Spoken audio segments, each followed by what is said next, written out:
하나님 말씀 함께 보겠습니다. 빌립보서 4장 14절부터 23절까지 말씀입니다. 빌립보서 4장 14절부터 23절 한 절씩 같이 교독하겠습니다. 14절입니다. 그러나 너희가 내 괴로움에 함께 참여하였으니 잘하였도다. 빌립보 사람들아, 너희도 알거니와 복음의 시초에 내가 마게도냐를 떠날 때에 주고받는 내 일에 참여한 교회가 너희 외에 아무도 없었느니라. 데살로니가에 있을 때에도 너희가 한 번뿐 아니라 두 번이나 나의 쓸 것을 보내었도다. 내가 선물을 구함이 아니요 오직 너희에게 유익하도록 풍성한 열매를 구함이라. 내게는 모든 것이 있고 또 풍부한지라. 에바브로 편에 너희가 준 것을 받음으로 내가 풍족하니 이는 받으실 만한 향기로운 제물이요 하나님을 기쁘시게 한 것이라. 나의 하나님이 그리스도 예수 안에서 영광 가운데 그 풍성한 대로 너희 모든 쓸 것을 채우시리라. 하나님 곧 우리 아버지께 세세무궁하도록 영광을 돌릴지어다. 아멘. 그리스도 예수 안에 있는 성도에게 각각 문안하라.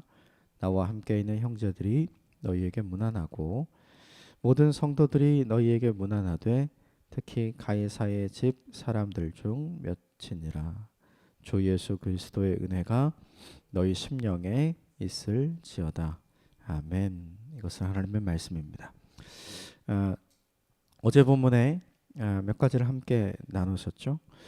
말하고 생각하고 선택하기 전에 끝으로 이야기한 것이 생각하라.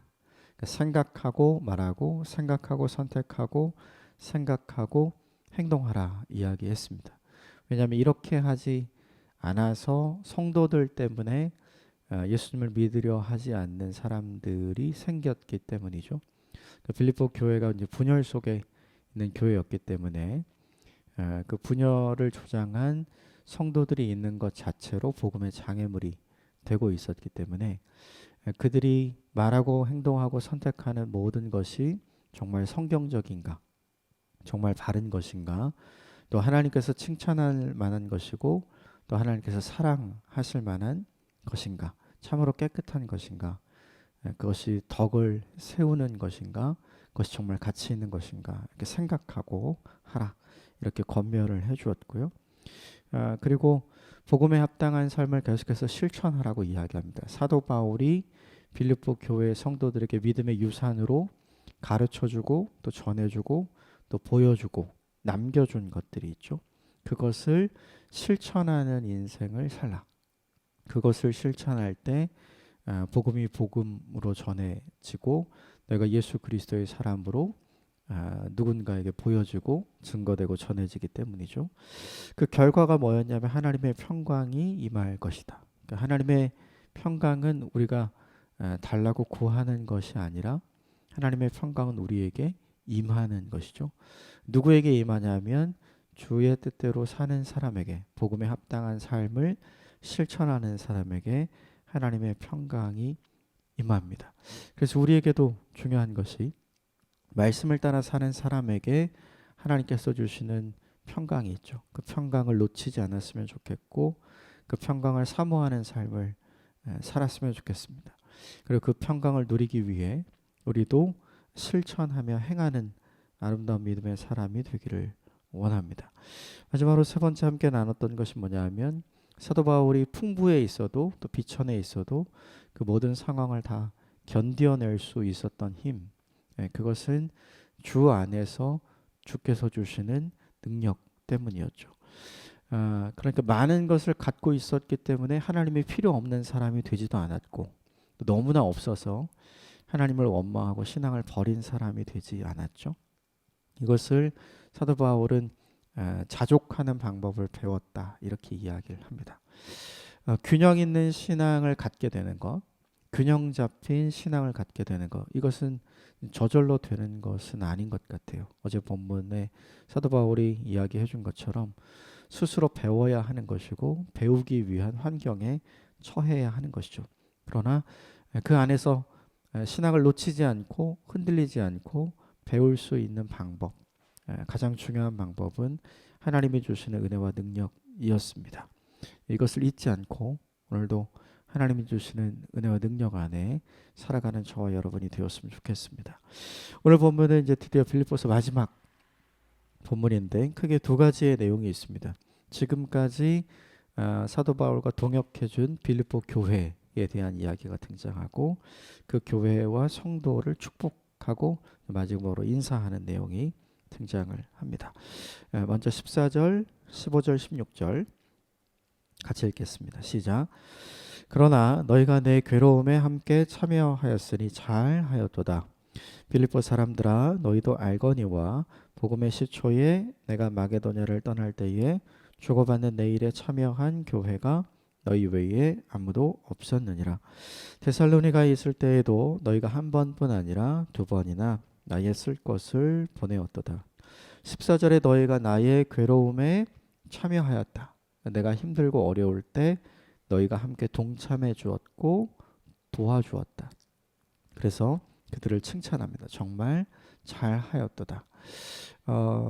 멀리 떨어져 있었기 때문에 사실은 out of mind, out of sight, out of mind가 되잖아요. 그러니까 보지 않으면 멀어지게 되죠. 그런데 사도 바울과 빌립보 교회 성도들은 보지 않아도 볼 수 없어도 오히려 더 가까워지는 동역의 관계가 있었죠. 그것을 사도 바울이 칭찬하는 거죠.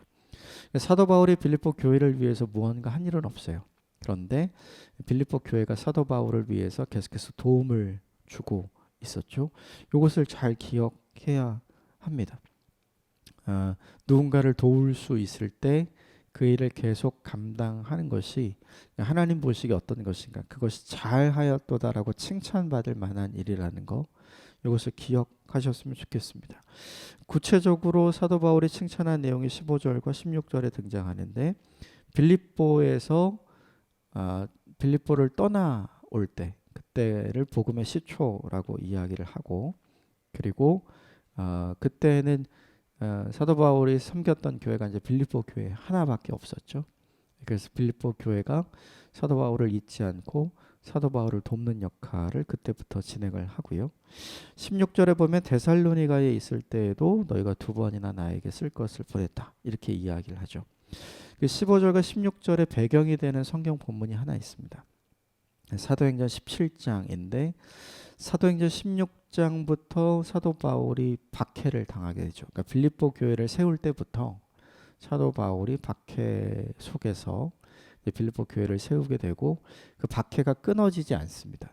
그래서 빌립보에서 데살로니가로 옮기고 또 데살로니가에서 베레아로 옮기죠. 그러다 결국에 이 데살로니가 지역을 떠나서 아덴 지역, 즉 그리스 지역으로 이제 넘어가게 되는 내용이 사도행전 16장, 17장 여기에 등장을 하죠.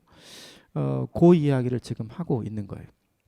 내가 복음을 전하면서 어려울 때마다 너희가 계속해서 나를 도와주므로 너희 때문에, 너희의 도움 때문에 내가 사역할 수 있게 되었다. 15절과 16절을 보면서 빌립보 교회와 사도 바울의 관계를 본다면 빌립보 교회는 보내는 선교사의 역할을 감당한 거고 사도 바울은 가는 선교사, 보냄을 받는 선교사의 역할을 감당한 거죠. 다시 말하면 이 지역을 이동하면서 교회를 계속 섬기고 사람들에게 복음을 전했던 것은 사도 바울이었어요. 그런데 사도 바울은 혼자 그 일을 감당하는 것이 아니라 움직일 수 없는 빌립보 교회의 성도들과 함께 이 일을 하고 있는 거죠. 그러므로 14절부터 16절까지 말씀을 통해서 우리가 한 가지 알 수 있는 것이 있습니다.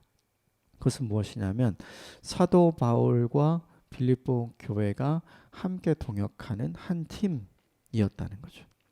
빌립보 교회는 사도 바울을 후원하고 보내는 역할을 감당하였고, 그리고 사도 바울은 보냄을 받은 역할을 감당해서 직접 가서 복음을 전하는 역할을 감당했죠.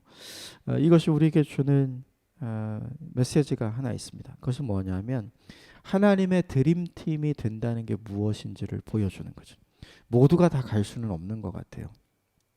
모두가 다 자기의 삶의 자리를 떠나서 모두가 다 복음을 전하는 선교사가 될 수는 없는 것 같습니다.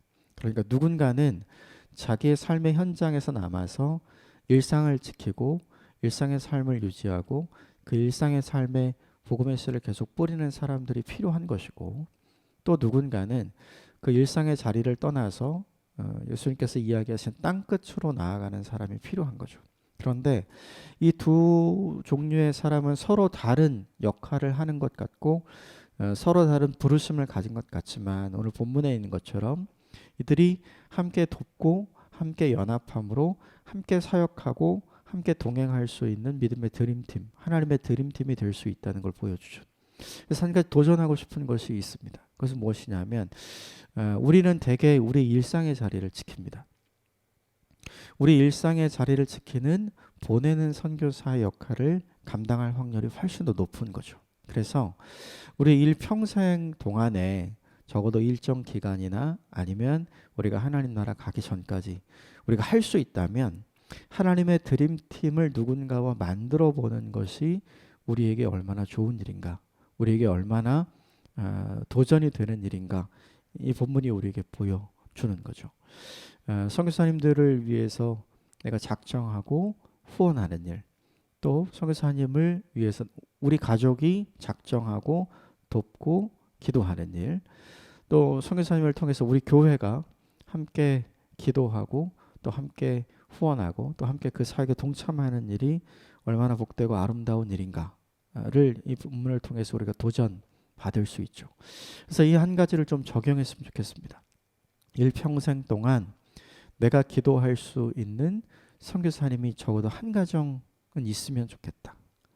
일평생 동안 우리의 가족이 함께 기도하고 함께 후원하고 또 함께 동역할 수 있는 선교지가 한 곳은 있으면 좋겠다. 그렇게 된다면 오늘 본문의 사도 바울과 빌립보 교회의 성도들처럼 우리가 하나님의 나라에 가기 전까지 각자의 자리에서 하나님의 나라를 일구어 가면서 하나님의 드림팀으로 함께 살아갈 수 있게 되는 거죠. 그러므로 설 명절 맞아서 가족들 다 만나시게 될 거고 또 가정 예배 드리실 것 같은데 그때 한번 도전해 보셨으면 좋겠습니다. 우리가 아는 선교사님 위해서 우리가 예배 때 함께 기도하는 것, 가족들과 함께 도전해 보셨으면 좋겠고, 그리고 이제부터 시작해서 일평생 동안 작지만 우리가 할 수 있는 것을 후원하고 우리가 할 수 있는 기도를 섬기고 우리가 할 수 있는 동역을 감당하는 우리 가족이 되어보자, 이렇게 도전해보는 이번 명절이 되었으면 좋겠습니다. 각자의 자리에서 할 수 있는 일을 하면 됩니다. 그리고 기도의 끈으로 또 후원의 끈으로 동역의 끈으로 섬김의 끈으로 연결되어 있을 때 함께 하나님의 나라를 만들어가는 하나님의 드림팀이 될 수 있습니다. 이것을 잊지 않고 실천하는 저와 여러분이 되시기를 주님의 이름으로 축복합니다. 이 일에 대해서 사도 바울이 이렇게 이야기합니다. 18절을 보십시오. 18절 같이 읽겠습니다. 시작.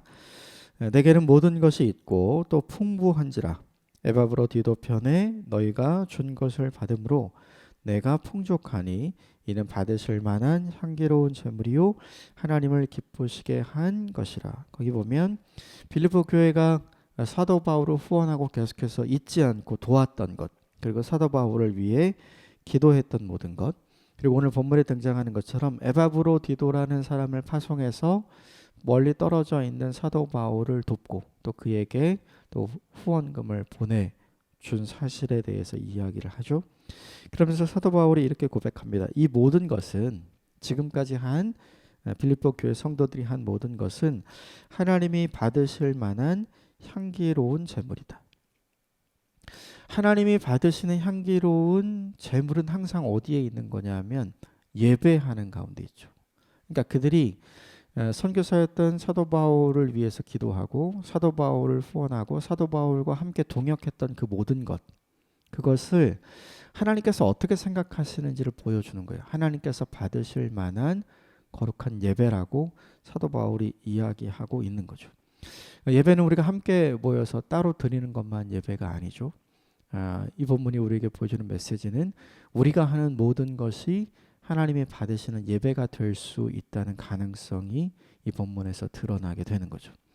빌립보 교회가 한 행동은 딱 두 가지였어요. 사도 바울을 잊지 않고 기억했던 것. 그래서 복음을 위해 애쓰고 있는 사도 바울을 돕기 위해 사람을 파송하고 그리고 함께 후원했던 것. 이 두 가지를 했던 거죠.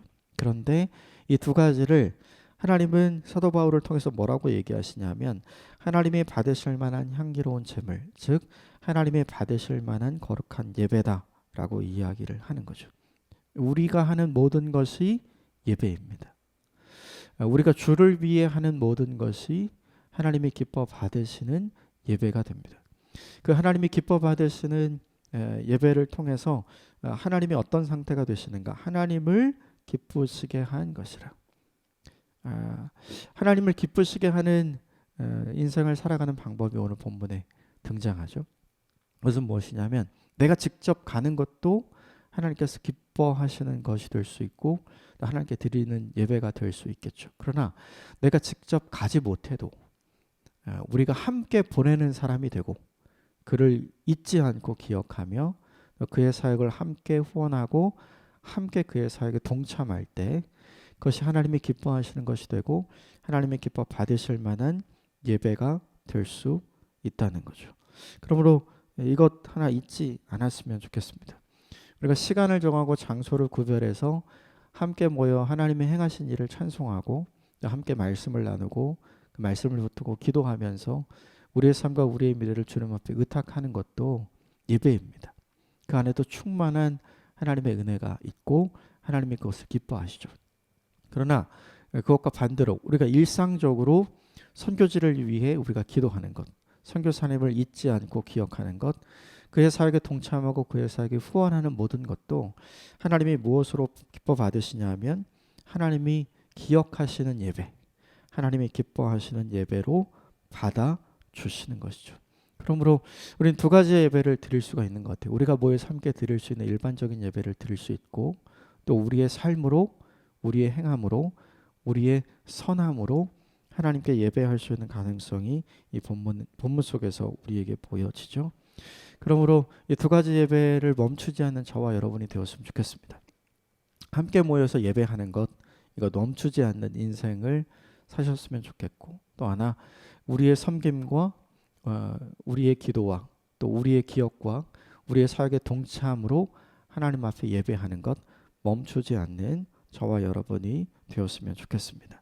이 14절부터 18절까지가 동역했던 빌립보 교회의 성도들과 교회에 대한 칭찬과 감사에 대한 이야기가 등장을 하고요.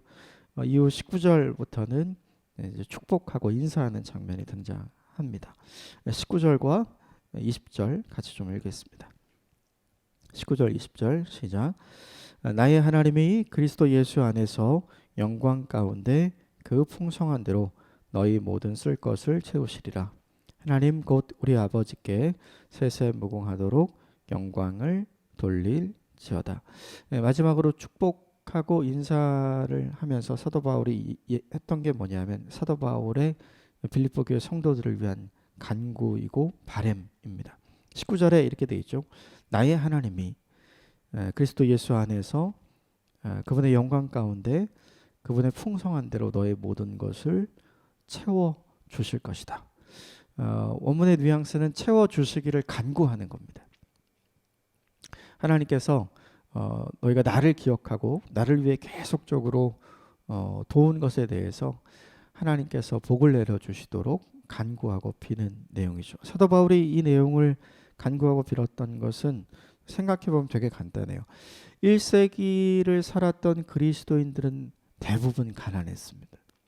그들의 신분 자체가 대부분 종이었어요. 대부분 자유를 가진 노예의 신분으로 사는 사람들이 되게 많았습니다.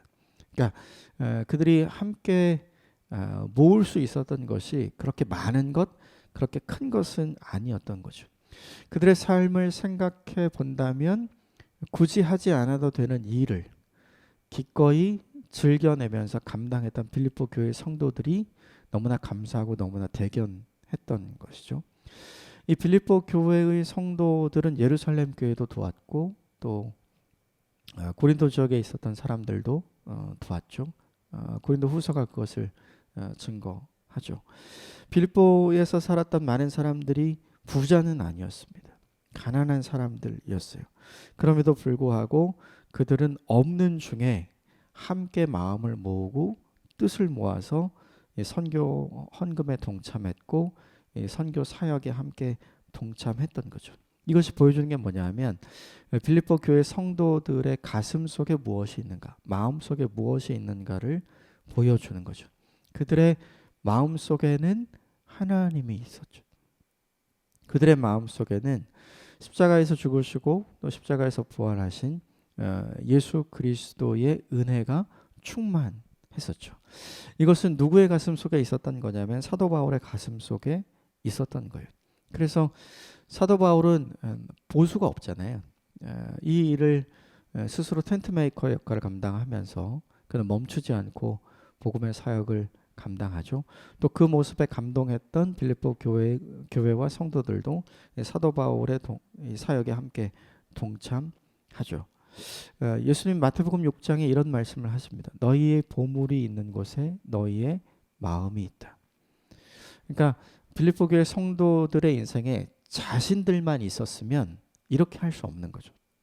빌립보 교회 성도들의 무엇이 있었냐면 하나님이 있고 예수님이 있고 성령님이 계시며 하나님의 나라가 있고 복음에 빚진 마음이 있었기 때문에 이 일을 감당할 수 있었던 거죠.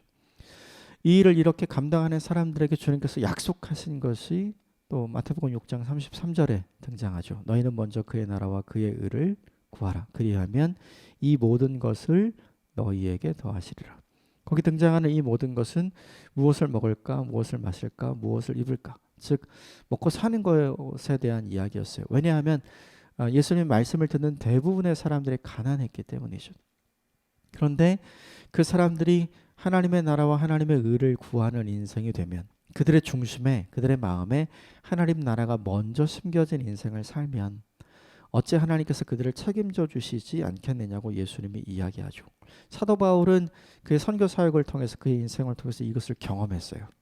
그리고 그의 경험담을 교회들에게 함께 나누어 주었고 그 경험담을 들으면서 그 경험담을 들었던 빌립보 교회는 이 사도 바울의 그 경험과 예수님의 이 말씀을 기억하면서 이 사도 바울의 사역에 함께 동참했던 것이죠. 그러므로 19절과 20절을 보면서 우리가 기억해야 할 것이 하나 있어요. 그것은 무엇이냐면 선교사를 돕는다는 것, 즉 보내는 선교사가 된다는 것. 그것은 하나님의 마음이 우리 안에 있을 때만 가능한 거죠. 그러니까 그것은 우리 힘으로 되는 것은 아니에요. 하나님이 주시는 그 마음과 하나님이 주시는 그 은혜 때문에 가능한 것이죠. 그래서 이것을 구하십시오. 하나님의 마음이 우리 안에 충만하기를 구하십시오. 하나님의 나라가 내 안에 충만하기를 구하십시오. 그러면 내 상황보다 하나님의 나라를 더 귀하게 여기는 하나님 나라를 최우선시하는 Jesus First의 인생을 살게 되죠. 그런 사람을 하나님께서 어떻게 책임져 주시지 않겠는가? 그의 인생에 필요한 모든 것을 어떻게 하나님께서 채워주시지 않겠는가? 사도 바울이 이야기하고 있죠. 이것을 경험하는 인생이 되기를 원합니다. 이것을 경험하는 인생들이 결국 하게 되는 게 뭐냐면 20절에 나오는 거죠. 하나님께서 어떠한 은혜를 우리에게 주셨는지 그들이 고백하는 인생을 살게 되겠죠. 그래서 하나님께 영광을 올려드리는 인생을 살게 되겠죠. 결국 이 본문이 우리에게 보여주는 메시지가 있어요. 그건 뭐냐 하면 후원하는 자의 격려와 위로가 있다면 후원 받은 자의 감사와 축복이 있다는 거죠. 그런데 이 격려와 위로와 감사와 축복은 결국 누구에게로 돌아가는가? 하나님께로 돌아갑니다. 함께 하나님께 감사하게 되고 함께 하나님께 영광을 올리게 되죠. 참 이상하죠? 떨어져 있는데 살아가는 환경과 상황은 전혀 다른데 사도 바울은 받은 것 때문에 하나님께 감사하게 되고 또 빌립보 교회는 그들이 가난한 중에 모아서 드렸지만 채워주시는 하나님 때문에 또 감사하게 되고 계속해서 멈추지 않고 이 사역을 감당하게 되는 것이죠. 그러므로 이것 한 가지를 기억하셨으면 좋겠습니다. 우리의 중심에 하나님의 나라가 있을 때 우리가 선교지를 도울 수 있고 선교사를 품을 수 있습니다. 우리가 선교지를 돕고 선교사를 품으면 결국 우리가 하게 될 것이 뭐냐 하면 그것 때문에 하나님께 감사하는 인생을 살아갈 수 있다는 것이죠. 이것이 결국 우리 모두에게 축복이 됩니다. 두 가지를 함께 좀 나누었습니다.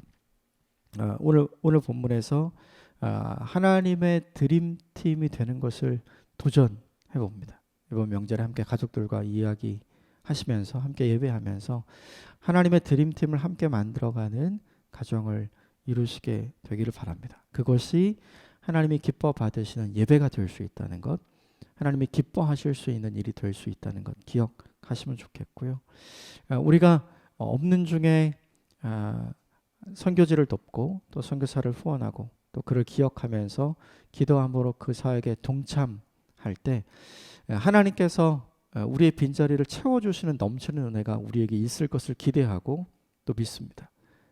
그리고 우리의 작은 도움이 또 선교사님에게 위로가 되고 힘이 되고 격려가 될 줄 믿습니다. 그래서 우리의 협력 때문에 현장에 있는 선교사는 하나님께 감사하고 하나님께 영광을 돌리는 인생을 살게 될 것이고 또 우리는 도울 수 있기 때문에 하나님께 감사하고 채워주시는 은혜 때문에 또 하나님께 영광을 올려드리는 인생을 살아갈 수 있습니다.